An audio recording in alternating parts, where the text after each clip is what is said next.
여러분, 매년 1월만 되면 대한민국 직장인들의 표정이 두 갈래로 갈립니다.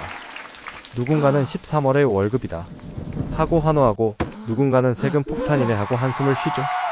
바로 연말정산 때문입니다. 그런데 여기서 중요한 질문이 있어요. 연말정산은 진짜 운일까요? 아니면 설계일까요? 오늘 영상은 결론부터 말하겠습니다. 연말정산은 1월의 결과를 확인하는 행사가 아니라 1월 1일부터 12월 31일까지 365일 동안 돈 쓰는 습관을 최적화하는 1년짜리 전략 게임입니다. 어떤 해에는 실제로 연말정산을 신고한 근로자 중 많은 사람이 평균 수십만 원을 돌려받았고, 반대로 적지 않은 사람은 평균 100만 원 넘게 추가로 납부하기도 했습니다. 똑같이 일하고 똑같이 월급 받는데 왜 어떤 사람은 환급을 받고 어떤 사람은 더 내야 할까요? 답은 간단합니다.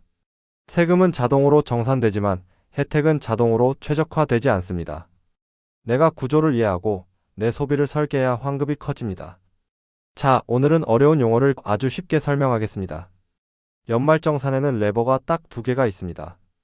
소득공제 그리고 세액공제. 이 두 개만 제대로 이해하면 연말정산은 더 이상 암기가 아니라 전략이 됩니다. 먼저 여러분의 1년치 총급여를 커다란 찰흙 덩어리라고 상상해 보세요.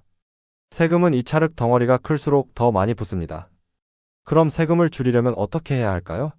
방법은 두 가지죠. 첫 번째 레버, 소득공제는 찰흙 덩어리 자체를 줄여주는 가위입니다.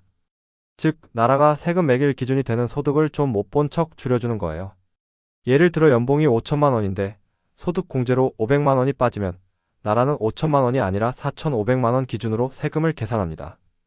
찰흙 덩어리가 작아졌으니 세금도 덜 나오겠죠? 그런데 여기서 중요한 포인트가 하나 있습니다. 국가는 왜 이런 혜택을 줄까요? 이유는 단순합니다.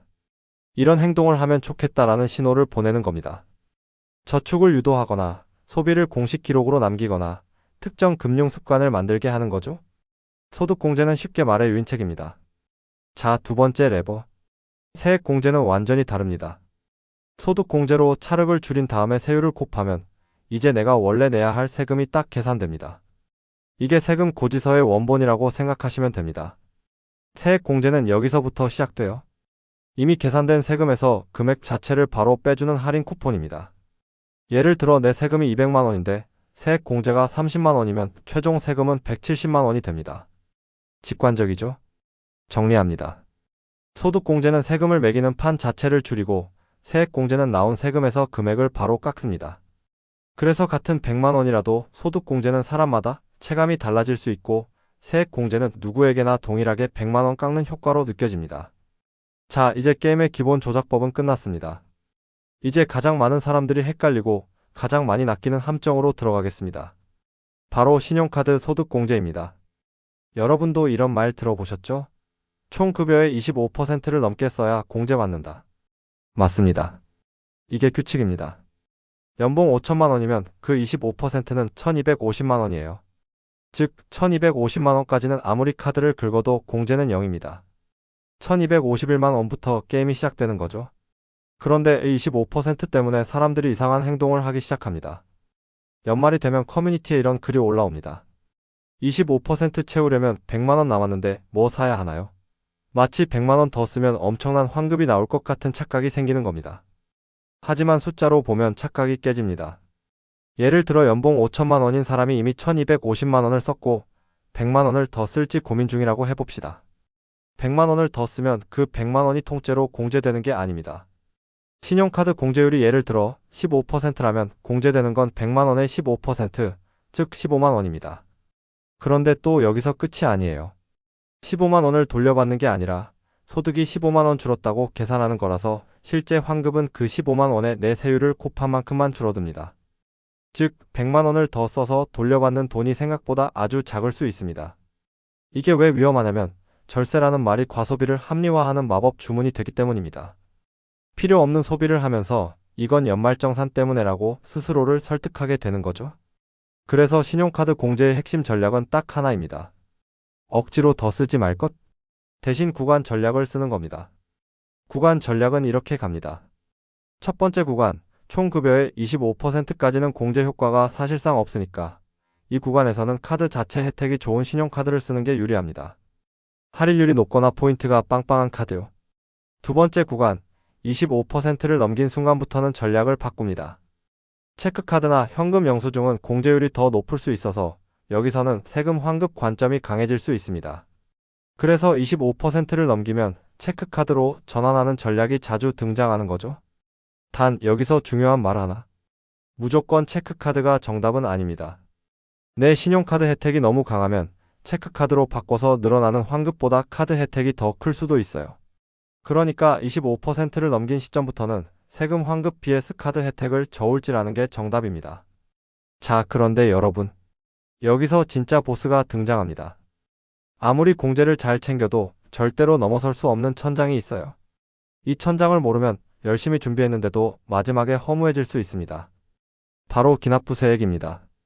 여러분의 환급을 물통이라고 상상해 보세요. 국가는 매달 월급에서 세금을 미리 떼어갑니다. 이게 원천징수죠. 그 미리 떼인 세금이 1년 동안 물통에 차곡차곡 물처럼 쌓입니다. 이 물의 총량이 기납부세액입니다. 그리고 연말정산 환급은 결국 이 물통에 들어있는 물을 다시 퍼서 돌려받는 과정이에요.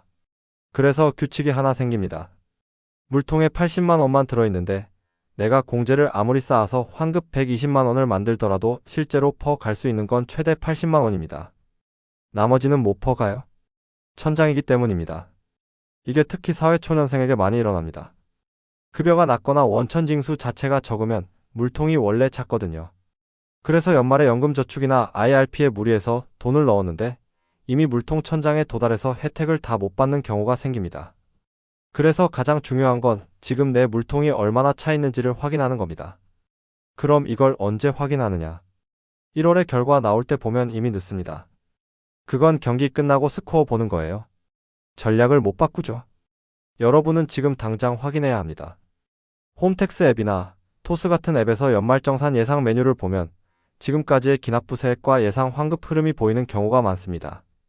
이걸 보면 내가 지금 어디쯤 왔는지, 환급이라는 목적지까지 얼마나 남았는지 감이 잡혀요. 내비게이션을 켜는 겁니다. 자, 이제 내비게이션을 켰다면 무기 장착을 해야죠. 여기서부터는 세액 공제 무기들입니다. 첫 번째, 월세 세액 공제입니다. 월세 내는 분들은 여기서 진짜 돈이 움직입니다. 일정 소득 요건과 무주택 요건, 그리고 무엇보다 전입신고 같은 기본 조건이 충족되면 월세를 낸 것만으로도 세금에서 일정 비율이 직접 빠집니다.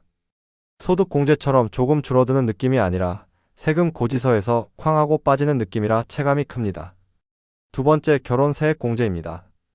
결혼을 장려하려고 특정 기간 안에 혼인신고를 하면 세금을 일정 금액 직접 깎아주는 식의 혜택이 생겼습니다.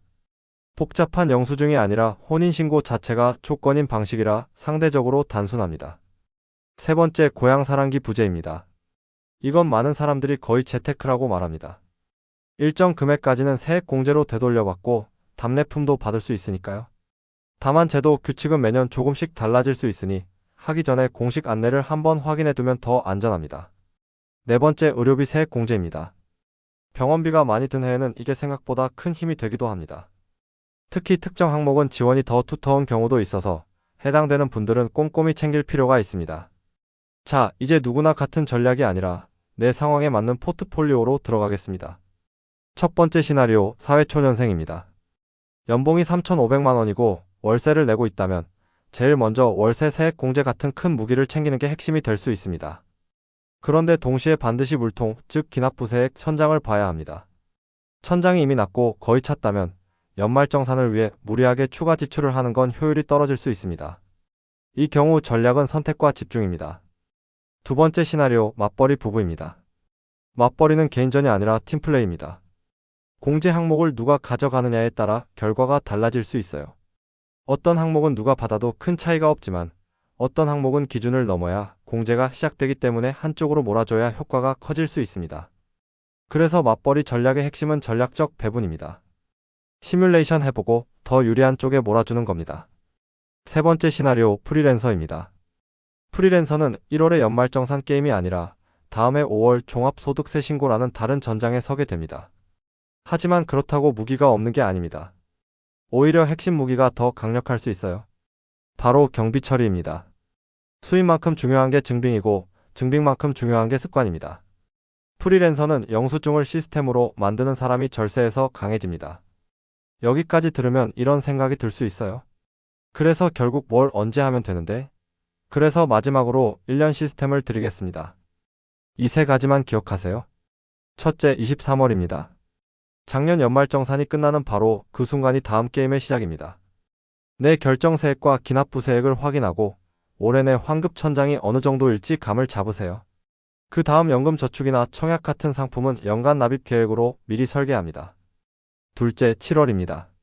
중간 점검을 하세요.